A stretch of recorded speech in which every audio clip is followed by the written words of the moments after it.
got me feeling like I'm Akademiks. Can't ride no way. Here we go, chat. Sorry. Recalls very intense Sean Diddy Combs taking him on an enforced holiday.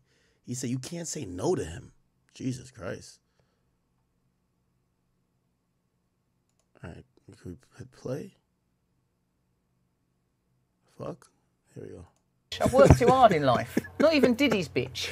Diddy's new to me, right? He looked after me. He took me on an enforced holiday to Vegas. He's a very intense man.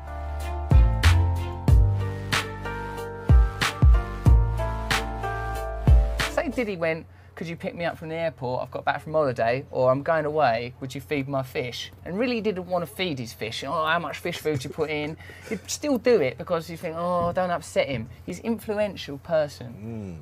I got it. So his laugh, he's a good laugh, but if you, like, imagine you get very friendly with him, he might ask you for loads of favours, and then you can't say no to him. What the fuck? Oh, hell nah. I know this ain't a motherfucking egg. I know this ain't what I think it is.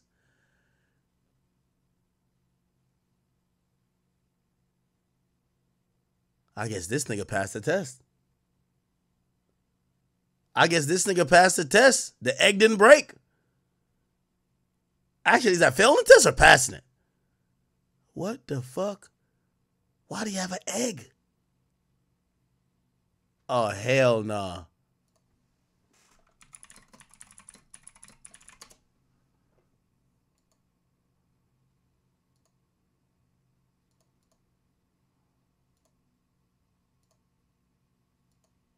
Time. Hold on, Suge. Help us understand, because a lot of this, people understand. What? Russell Simmons, Andre Arell, Jimmy Iovine. Even if you take Jimmy Iovine, he had an allegation from him, same thing, he went away. You take Jimmy Iovine. They told me at Universal and Interscope, they said, you know what? We can't deal with artists that gets in trouble. And your artist gets in trouble, they talk crazy. This call and your telephone number will be monitored and recorded. Keep going, Suge. They speak about what they see. Now, I was told that I can't do business there because of that. Now, Doug Morris gave Puffy a deal for millions of dollars. It flopped. So when you look at all these things and everybody want to say Puffy, Puffy, Puffy, don't get me wrong. Yeah, Puffy stepped in this shit, and even if he wiped the shit off his shoe, it still stinks. But he's not the only one. They got all the tapes. Now, when you talk about the tapes, but this been going on for a long time. Hold on, Suge. Help us understand. Well, number one, luckily, I wasn't their first choice. Their second choice, I want no choice to be at those freaky parties. But you know what they show. They used to have a thing in the industry, right? And the sad thing about it, I don't like mentioning Usher. I don't like mentioning Justin Bieber. I don't like mentioning all these people that everybody know what time it is. So at the same time, they used to have a joke. They never played this joke with me. And they used to walk in the Interscope office. They'll go back there and they'll be like, hey, we passed the test. I said, we haven't did the test. One dude said, well, don't say that in front of Mr. Knight because he's going to take it offensive and hurt somebody. I said, well, whatever it is, I probably will take it offensive when somebody will get their ass whooped. You know, that was me in those days. But they used to have these guys, they used to call it the boiled egg test. They used to take a boiled egg,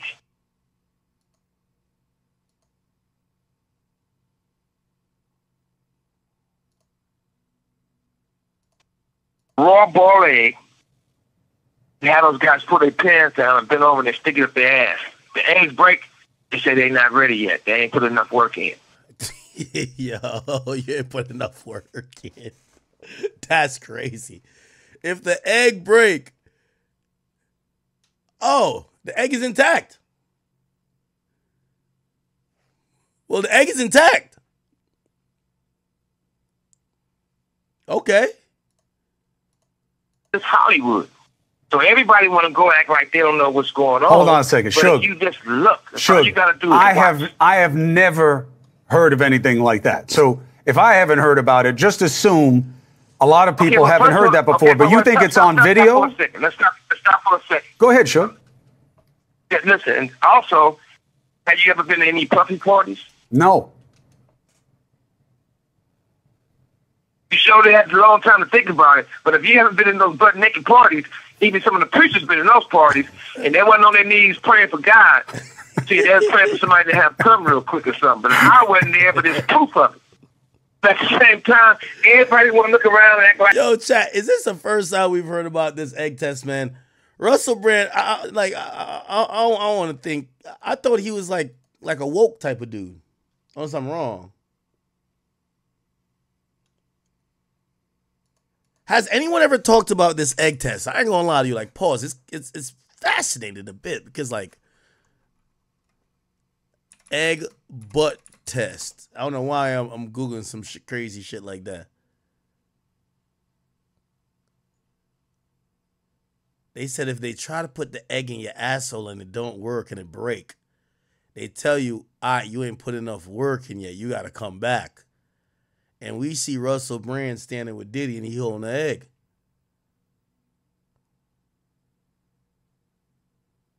Maybe this was his sign that he put enough work.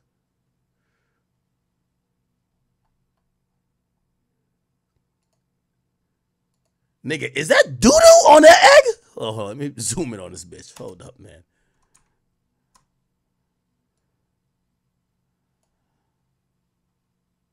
Oh, it's just a smudge on my screen. I thought it was doo-doo, chat. I ain't gonna lie to you. I was like, God damn it.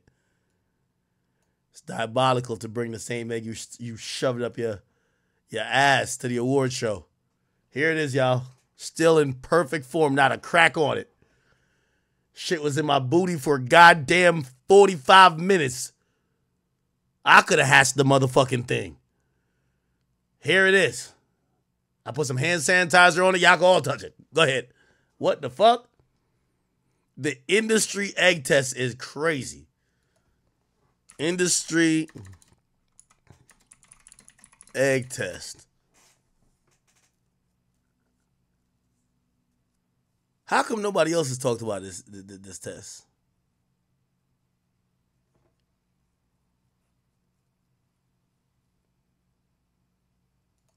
So let's bring in a close friend of Diddy and Suge Knight, producer, singer Ray J, and Diddy's Don't tell me Ray J passed the test. Former publicist, host of the podcast Naughty But Nice, Rob Shooter. First, Ray J, give us an assessment of Suge Knight's credibility. Where should he be believed? Where should he not be believed?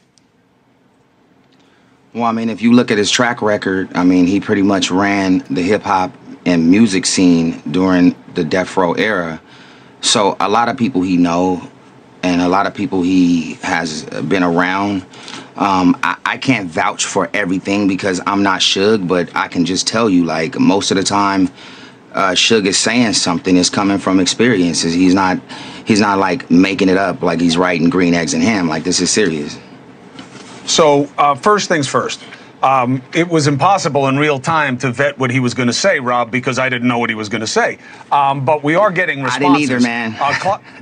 Oh, listen, hey, Ray J, you did nothing but help. You are helping advance the conversation with people who are willing to discuss their perspective. That is a precious commodity in this investigation right now. Did you hear me trying to tell Suge to be positive too as well? Okay, cool. I didn't know. Yes. I had to get that in. Yes, but I mean, you know, you're not going to control what he says, but you provided him the opportunity to make his witness. So you're all good as far as I'm concerned. And he made a lot of good points. Clive Davis. And he made a lot of good points. Yeah, listen, I mean, this is his world. Clive Davis responds and says the points about him were not good, his spokesperson. This is a completely fabricated thread being trafficked by an incarcerated felon. But that doesn't mean he's not telling the truth. Mr. Knight's assertions about Clive Davis are 100% false. Nothing of the sort ever happened. Clive is a mentor to artists, and in keeping with this, never ever condone any such inappropriate behavior. Specifically, Rob, Suge Knight suggests that P. Diddy wasn't just taught things by his mentors, he was abused by them, and that his behaviors are a function of hurt people hurting people. Yeah, he said it last night. I was watching the show at home, Chris. It was an amazing thing to reveal. I've got to agree here with Ray J. Suge knows this world. So is he larger than life? Might he exaggerate? Maybe. I think a lot of people probably do, but... Damn, man. Crazy.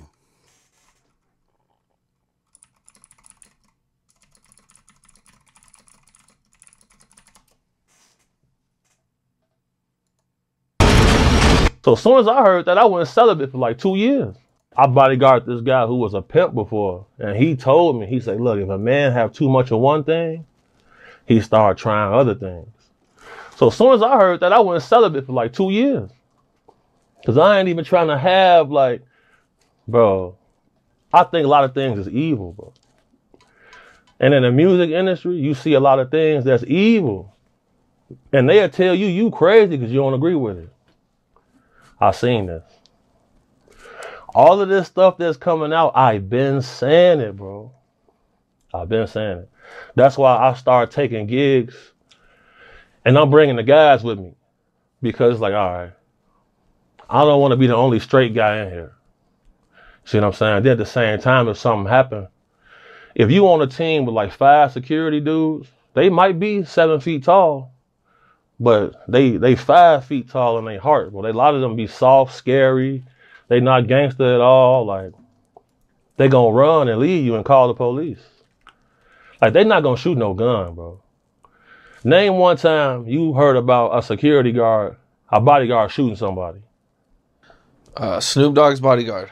That was 20 years ago. That's why you hear all the rappers saying, I don't need no bodyguard. You hear that in every song. That's why. That's why I charge what I charge. Because you get me and phone them coming out. And half the time, people know not to try us. So we don't really have to do nothing. But like, I've worked with people, dudes like that dude Kane Kong, he big, but he'll knock you out. But most dudes not doing that. They get knocked out or calling 12. Back to the Diddy thing. What was your actual interactions with Diddy like? So my interactions with him was this. He had an appearance at this club called The Vibe in Chicago on Kingsbury when it was open. I was head of security at this club. So after that club closed, after the night was over, he have an after party. So the manager of the club said, I need you to come with me to the after party. So me and my other homie, we go to the after party. When we get to the after party, bro, like, it was a lot of females in there who stand up when they use the bathroom. You see what I'm saying? So I'm thinking to myself, like, man, like, this kind of wild on, bro. Like, this how y'all coming. If this how y'all live, that's how y'all live. But they want to keep it a secret. You see what I'm saying? So he real touchy-feely too. Like, he grabbed this other guy I know by his neck. Grabbed him by his neck and was like, do you have love in your heart, young man? You want to be a roach? Or you want to walk with God? I'm looking like, you gonna let him grab you like that? But then Diddy was following him. He be on some tough guy shit too. So I guess he a tough cake toucher. Did you see him do anything with anybody or anything? Or no, I seen him holding hands with 2 men. Damn. Like this. I seen that. So, you know, like they'll have a dude come out with the paper, sign an NDA. No, I'm going to the car, bro. I'm good. I'm not signing no NDA. I'm going to the car. I'm good. Seen that, bro. So seeing all this come in the news, people was telling me I was crazy. Said I was a hater. Hating on what? I don't want to party with the girls with the third leg, but I'm good. I'll just be with the guys chilling. I don't got to be in here with y'all. But if you're getting $1,500 for the night, you're going to try to find a gray area to operate in. You feel me? I seen these things. What do you think about them accusing Diddy of having cameras in his house so he can record celebrities and politicians and use it as blackmail? So I firmly believe that's true because in that sector of people, a lot of them practice science. Art of Dialogue been eating recently, man, because he got all the Gene Deal interviews and everybody want to hear from Gene Deal. I ain't gonna lie to you. Not at all. I agree with you on that as I think about it. But how you feel about people comparing Diddy to Hugh Hefner? You think that's a fair comparison? Not at all. Hugh Hefner never left his house with it. Sex trafficking from state to state. That's not true. If Diddy probably would have had his freaks off right there in his house and wasn't paying people to come from different states and everything like that, it might be he may have got away with it. Hugh Hefner was there at his home, and most of the girls lived at his home. And if they did something with somebody, they were supposed to be consensual adults who lived in the Playboy Mansion. They were none of you know, Diddy is getting word. They saying Diddy had girls that was underage in the whole 9 yards. We don't know that because discovery hasn't been made. The prosecution haven't given a discovery to the defense team yet. So we don't know exactly what they got or exactly what they're going to put out there to them. But Hugh Hefner, I think that he wasn't taking girls and bringing other prostitutes in and taking them across state lines and doing something. I could be wrong, but I'm looking at it. I don't think it's the same thing. I don't believe Diddy case is similar to R. Kelly's in no form or fashion. Not one girl came out or nobody said that R. Kelly paid prostitutes to have sex with them. Kelly was doing all the sexing himself. Not one person came out and said R. Kelly drugged them and made them have sex with him and stuff like that. I don't think so. I don't think none of that came out in Kelly. R. Kelly's case. Bill Cosby, allegedly, he did all the work by himself. He didn't have no group of people that he was videotaping doing sex acts. They different. Epstein, though he was doing the trafficking in the whole 9 yards of young girls for sex like that, he did it on a private island. And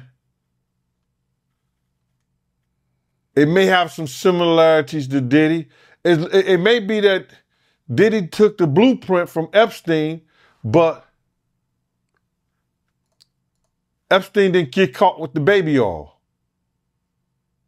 Okay. Chat. Nah, this is fucking crazy, chat. Chat, this is crazy.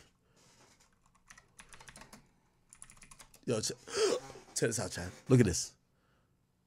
They have now said, listen to this. They said over 3,200 people reached out about Diddy molesting them, bro. That's crazy. And so when we talk about the ages, here we go. The victims in conduct, it's shocking. Buzbee said at the press conference streamed online Tuesday, one of the youngest victims at the time of the occurrence was 9. We have an individual who was 14. We have one who was 15. Then listen to this. Speaking from his law firm in Houston, Buzbee said another client was a boy hoping to break into the entertainment business. Coleman allegedly told the boy he would make him a star, but he needed to visit him in private about it, away from his parents. Once they were in private, allegedly Mr. Combs made the victim perform oral sex upon him. Wow. Then the next one.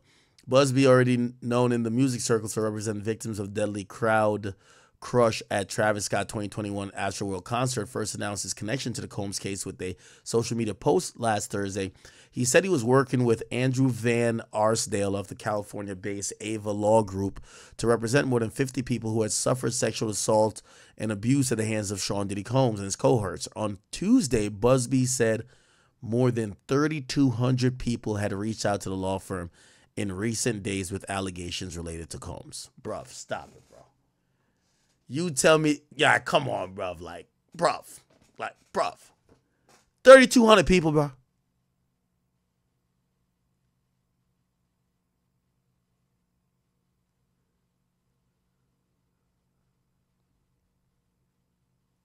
$3,200 people. Boy, oh boy, man. I ain't gonna lie. I actually blame the law firm for this because I think if 3,200 people actually reached out, I think 3,100 of them are capping at least. And I would actually believe that when you set up a hotline that is incentivized by the media reporting that Cassie got 30 million. Cassie got 30 million. Oh, now you're thinking, damn, shit, I don't care if I get 10 bands, nigga, I'll just make up a lie. So now, do we really know how many victims and how are we vetting them? That is the craziest part about it. But 3,200 sounds wild. Huh. What the hell?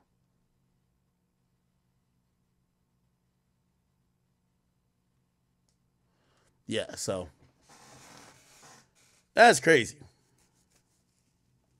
I don't believe, like, I'm gonna be honest, bro. Like, it's hard to say because it feels like you're defending Diddy. But, bro, nigga, Diddy fucking and R-wording 3,200 people. Like, that nigga got to be in the Guinness Book of World Records, man. Like, what the fuck? What in the fuck? Did the Rolling Stones print this shit?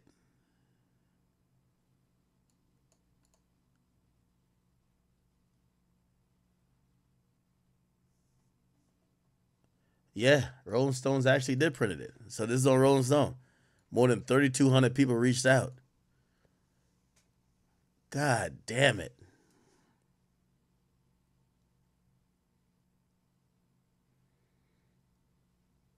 Man, somebody's lying, man. Somebody is motherfucking lying. Like, Diddy's bad, but 3,200 sounds ridiculous. 3,200 is bruh, this nigga must have been the Wilt Chamberlain of R-wording, bruh.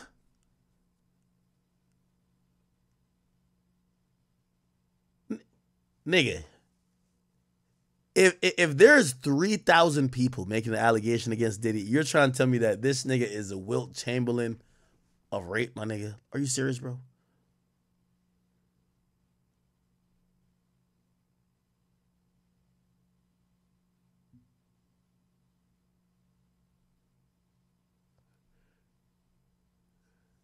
A nigga gonna say that Meek Mill is 3,199.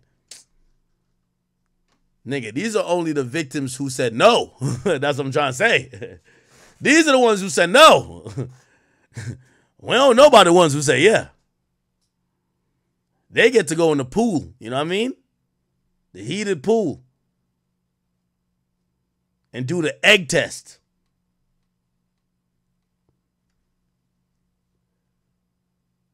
Okay, y'all were spamming up one more topic. Like, for real, for real.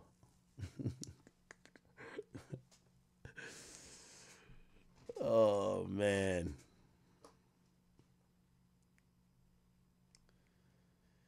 This is sad.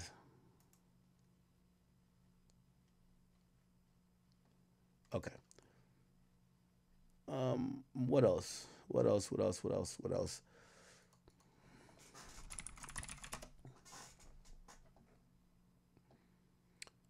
All right. Lotto. This is Drake on vacation, by the way. Shut up, that boy Drake! The boy is home! Yo, Chubbs! Yo, keep it going, Drake! Shut up, that boy Drake! The boy is home!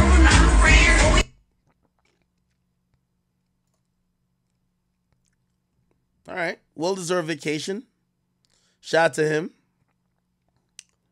What was Like this? No.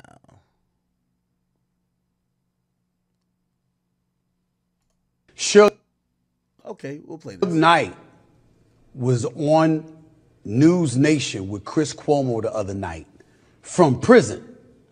They called it. You do an interview from prison? Yeah, he did. Yeah, he did. Man, he got a podcast. He got a podcast for prison. It's called Collect Call with Suge. I'm not lying. It's not an exaggeration. He got a podcast. He got a podcast. My question to you is this. You know, how much should his words be taken seriously? I take it seriously. He say something about that world. I'm like, he got credentials to speak on that. He would know. But others are saying he's been in jail for 10 years. How would he know? Which line of thinking do you take when it comes to listening to what Suge Knight says about Diddy? Let me tell you like this. You're still connected to the outside world. You know, some shape, form, or fashion. You know, guys don't supposed to have telephones in jail, but they do have. No, you could do an interview from jail if it's over the jail line.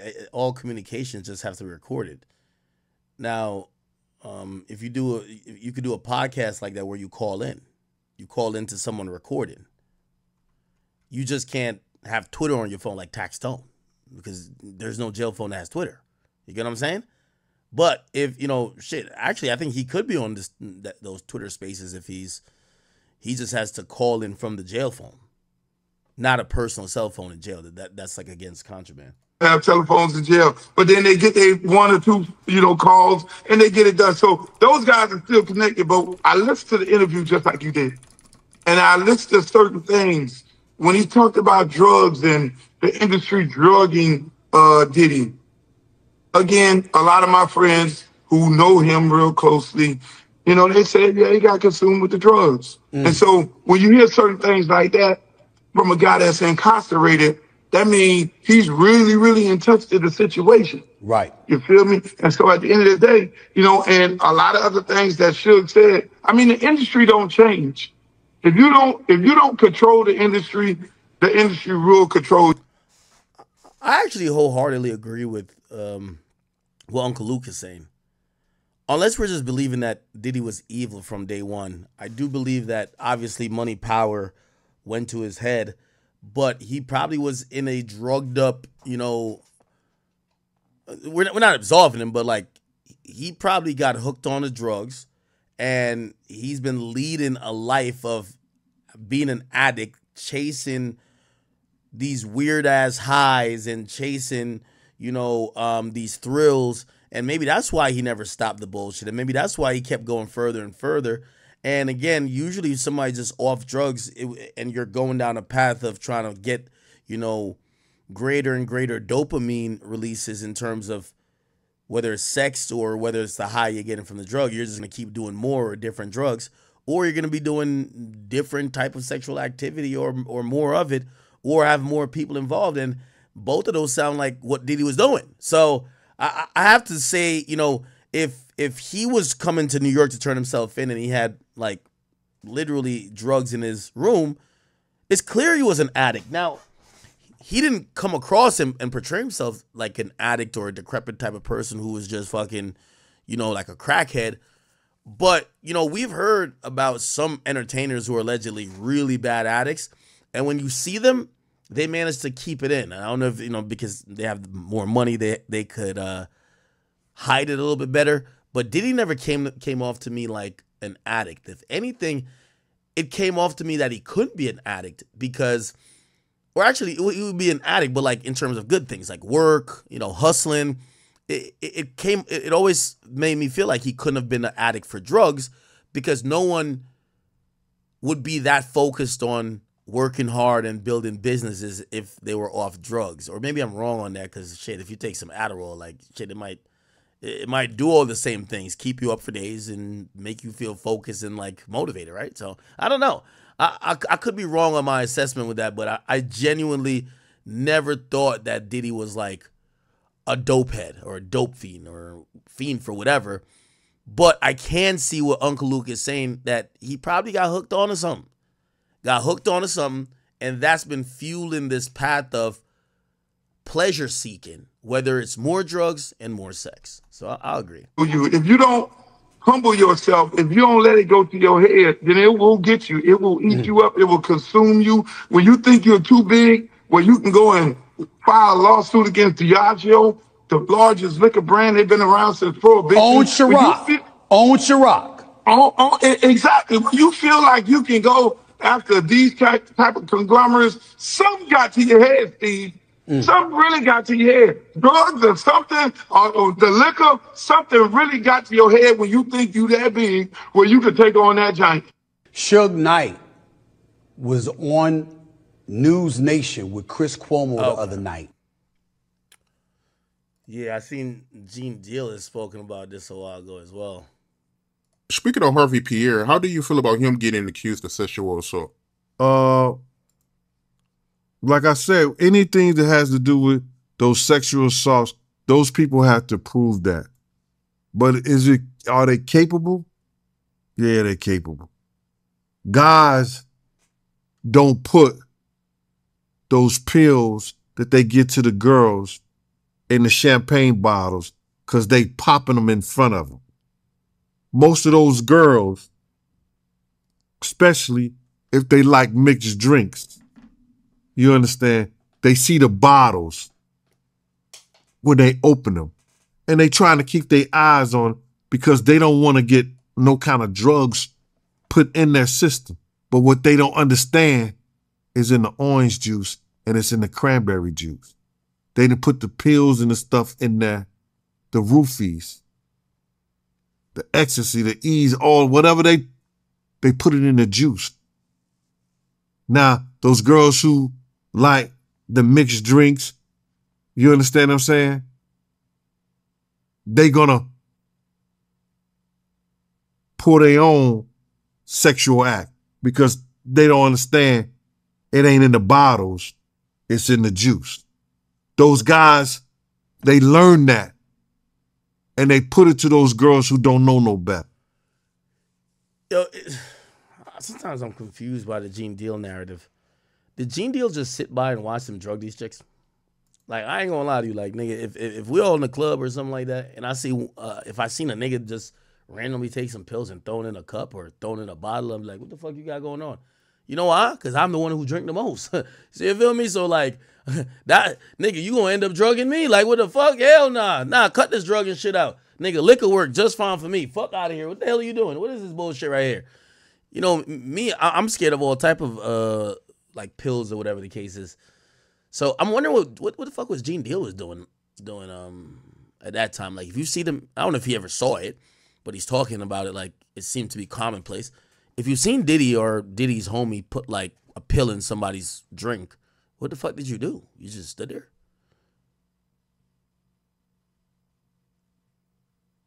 Like, I don't know. I'm never accusing anybody else of Diddy of doing the bullshit, but like sometimes I do be wondering. I'm like, well, what the fuck did y'all do? Like Roger Bonds talked about being in the car when Diddy slapped Cassie, and I'm like, what'd you do? And he kind of said nothing, right? When he was on the interview with Vlad, he said, well, they used to fight all the time. And I'm like, okay. Then I'm hearing this guy talk about, oh yeah, I'm watching Diddy put pills in cranberry juice. What the fuck? That's odd. It's weird. What did you do? I just seen it. I don't know, man. I don't know. Oh, no.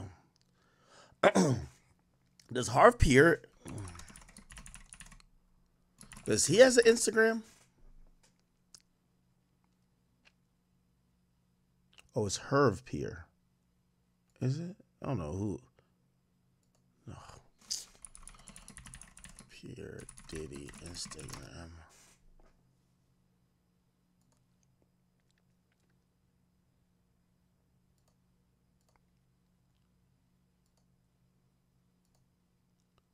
That he switched out into a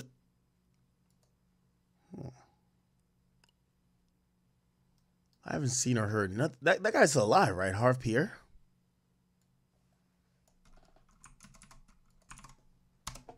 He's been like pretty. I remember him from the Bad Boy shit.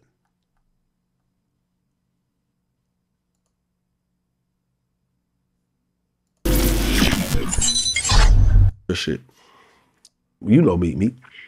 It's at QC Records now. You know what I'm saying? Yep. OG. Yep. She. The question isn't, what did Diddy do, but what does Harv know? In the glossy world of hip-hop, where alliances are as intricate as the beats, Sean P. Diddy Combs and Harv Pierre stand together amidst a storm of sex trafficking allegations. With a friendship as enduring as their chart toppers, one can't help but ponder, is Harvey merely a bystander or privy to the secrets behind the music? As accusations crescendo, their bond faces the ultimate test. Can it survive the scrutiny, or will it crumble under the weight of unanswered questions? What unfolds may just redefine loyalty in the music industry. So, as the saga continues, we're left to wonder, will Harv step into the light of truth, or remain in the shadows of loyalty? The question isn't, what did Diddy do, but everything we believe. This little right here, I definitely don't want to with y'all. Niggas want this man, but we was just on the tip like you was trying to put us out there like a bitch or something, like make us walk all the way to Brooklyn, like, you know what I'm saying? I don't really care however you took it or whatever went through your mind was a mission that had to. Yo, Diddy was gangster back then. I don't care how. Oh, what the fuck? Diddy in the chat with a donation? Yo, Diddy, man, they gonna take that 300 mil from you. Just donate it over here, bro. Be done. All this psychological, that's ego. So the ego's in your way. So the ego made the decision, especially with a like you, when I helped get your ass out of a situation and you looking at me in my face telling me you ain't gonna do something. I can see if I told you to go rob a bank, you know what I'm saying? I'm doing some, I'm gonna go get some cheesecake. You got that? Yo, why did he talking to these niggas like that? That much ego? Go do your thing, man. Don't sit here and be talking about it, man. Be fly about it. You can see this nigga Freddie P wanted to slap this nigga so long, nigga. Get your swag on, walk that way. Oh shit, walk that way. Nah, Diddy was tweaking on these niggas. That way, do it. If you want to think about it, or if you ain't gonna walk that way, walk to Brooklyn and be happy about it. Nah, Diddy was wildin'. Diddy was wildin'. Freddie P. Diddy. Yeah, this nigga hate the shit out of Diddy, bro.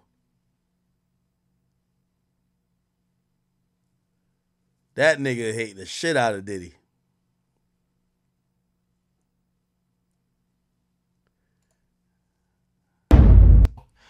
That cheesecake we went and got was for Beyonce. She was upstairs the whole time. What we was talking about again? Hold on. Yeah, that's a fun fact. People don't know. People like, y'all walked and got a cheesecake. It was for Beyonce. I'll do it again. But yeah, because at first he was like, I want some cheesecake. But we took all. Yo, DoorDash didn't exist? All night to do the process, right? So when we got back, it was like 4 or 5 in the morning. And me and Dallon got back first. Let me tell you how green these niggas is. So I'm the type of nigga. I listen to everything you say as if it's a contract. So if you say, walk to the store, or walk to get me some cheesecake, I'll walk to get you some cheesecake. Yeah, I have to walk back. I'm not walking back. And that's just what me and Dallon did. And they like, why y'all, you know, they hot. Like, y'all cheating. And we like, he told us to walk. He didn't tell us to walk back. So we already in the hotel like 3 hours before they got there. When they said they was coming, we went and met him in front of the building. And you know the first thing that said out of his mouth? He said, we got the cheesecake. He was like, I don't want that shit. Take that shit upstairs for Beyonce. Then he said, they was like, yeah, man, we wanted to tell you, Fred and Dallon, they ain't walk back. You know, trying to be on some snitching shit. He's like, I ain't tell you niggas to walk back. I ain't tell you niggas to walk back. Y'all walk back? Like, yeah. I'm like, another thing what people don't understand, if you go back and look at the episode, it's an episode where he out there in the front and he cussing everybody else out. He told us to walk for the cheesecake. And he like, man, move it. Keep it moving, money. Like, if y'all ain't with it, woo. Yeah, violating. He like, if y'all don't like what I say, keep it moving. Fight that. Go back and look at that scene. Not trying to sound like nobody.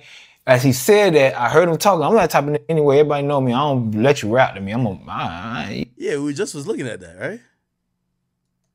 We just was looking at that.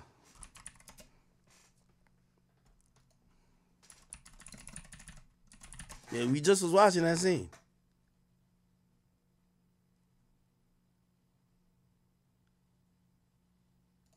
What y'all did yesterday? Stayed in the room. Yeah. What y'all did yesterday? Okay, fun fact a lot of people don't know. All my awards went to Pop. Okay, fun fact a lot of people don't know. So as he was talking, I walked off. I'm shot up the block. Go back and look at the scene. I'm the only one not in that. I'm in it at first as the editing going on because they got me when I was talking to Ness. But when he came down, I'm no longer in them shots because I had done walked off. So I get to the end of the thing. He like, y'all can go home. Y'all can get. He said, y'all don't. He was like, y'all don't like what I was saying. Y'all can get the fuck up out of here. I'm like, all right, cool. Because you got to remember, I came from the hood. I'm trying to get back to the trap. Like, you, this thing, I don't even know if this is real. Like, I had never met nobody famous in my life. I'm like, I'm trying to get back to get this fucking money. This nigga, he playing with a nigga. That's just what I said. Boom. So I'm looking for an excuse to get home. My family used to beg me to stay there. They used to be like, boy, man, just stick in. I'm like, this, man, I got a son on, you know, my son.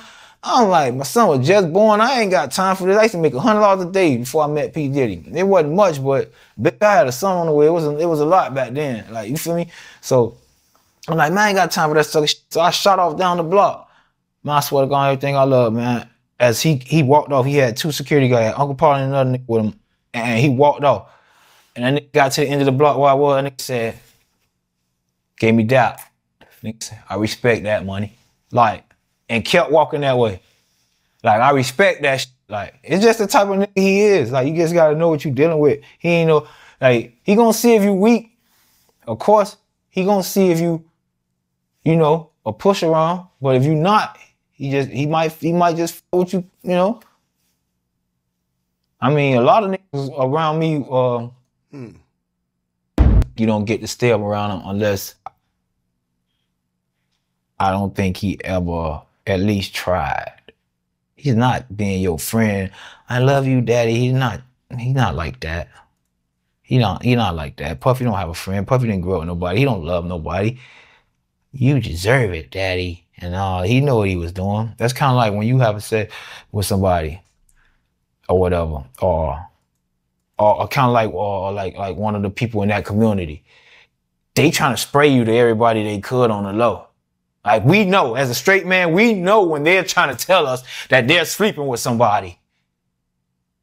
They gonna give you attitude in front of the homeboys because they know, I don't give a fuck. Like, they gonna give you one of them because y'all share beds together. They don't care that we know no more.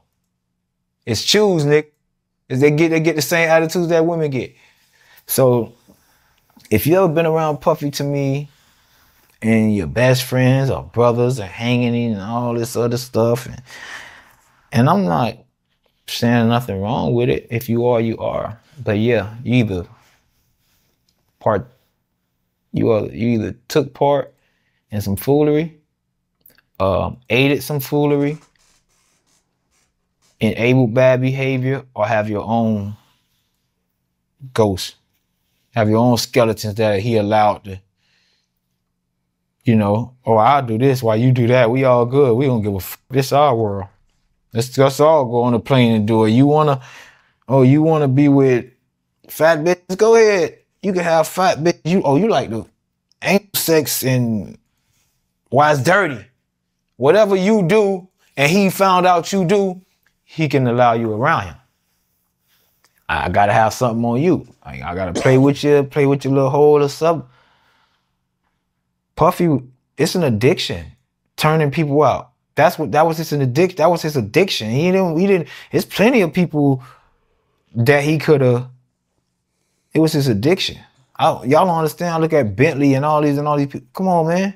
Now that we know the monster, man, you carry the man umbrella. He was the man. I watched this man disrespect you every chance he got. Talk to you like his bitch.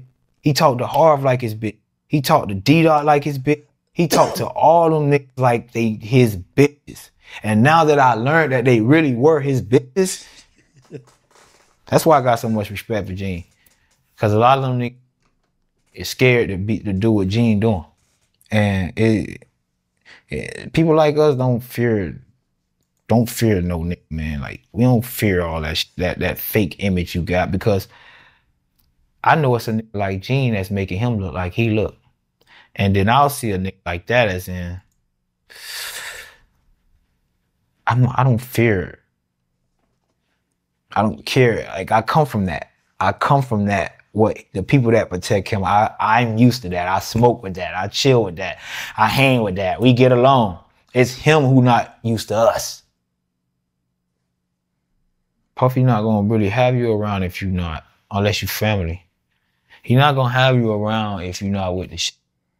I think Fonzo was his little girlfriend at one time, because you have to see how they was conducting themselves. I don't want to say that about Benny, because Benny got kids and shit, and I got respect for that nigga. Like, he was one of the few niggas I fuck with. But the way they used to carry themselves back, and plus he had put something on his Instagram. He put something on his Instagram like 4 or 5 months ago, and he was like, "Don't let me tell my story," or some shit like that. I heard they fell out because of he was stealing or something like that, whatever. But Nick, you hang around a nigga who don't want to pay you, giving millions of dollars away every night, you know, acting like he can't pay you on time, want to fill your butt, all this weird ass shit. You gonna steal from him too, nigga. And you might not even be a thief. You just see a nigga. I used to have a cousin. I got a cousin, you know, nigga getting all these pounds every fucking day, buying this girl 100 shoes. My brother doing all the fucking work. My brother, my dead brother, he busting a pack. He getting it out the mill. He count. He know what my cousin got for my cousin know what he got. This nigga running around living like a boss. My brother working on everything. I go over there. My brother like, "You got some shoes at your crib?" I'm like, I'm looking at the floor. I'm like, bitch, I see 1,000,000 pair of shoes. You feel me? Like, you better take from that nigga. What's wrong with you? If he ain't looking out for you, and they gonna take from you. And that's what type of nigga he is. So I don't look at Farnsworth like no thief, nigga. He a fucking Diddy tight. He'll make you steal it from him. I got a cousin just like that. Sucker shit. Yo, Freddie Pease is a gangster, man. He just come on, well, just a hood nigga. All right, man. Yo, listen, I ain't gonna lie. Unless we got more topics, I'm calling it. We'll regroup, come back tomorrow, do it again. Feel me? Yeah, I think we led with the appropriate story, which is the Diddy. Unfortunately, we keep covering the, like, new breaking stuff on the Diddy stuff. Diddy having 120 more people come forward. The list is gonna grow. These are civil cases, and I guess it doesn't mean that he's gonna be convicted. But I think what we've learned is that where there is smoke, there is fire. Okay, so prayers to all the victims, potential victims, and for any of them that are lying, they should go to hell too. And if Diddy did it, he should go to hell as well, right? So, you know what? We'll call it here. I do appreciate you guys. Thank you for all the subscriptions on Twitch, for all the memberships on YouTube. I will see you guys tomorrow. All right? Okay? I'll see y'all spamming some shit. Yeah, no. I'll be back up tomorrow. Tomorrow's an L posture. Nah, it's a hood nigga posture right here, man. Like skinny fat, like arms are mad tiny, but like your midsection in between fat and skinny. Yeah, nigga, that's just how it go, bro. All right? Chat, tomorrow, I'll check y'all out. Peace. I love y'all. Thank you. By the way, today's the 1st of October, so let's see if we could get, I want to stream at least 25 days this month. So hopefully we can get that done. Keep me encouraged, and I'll keep on the right path. Peace, chat.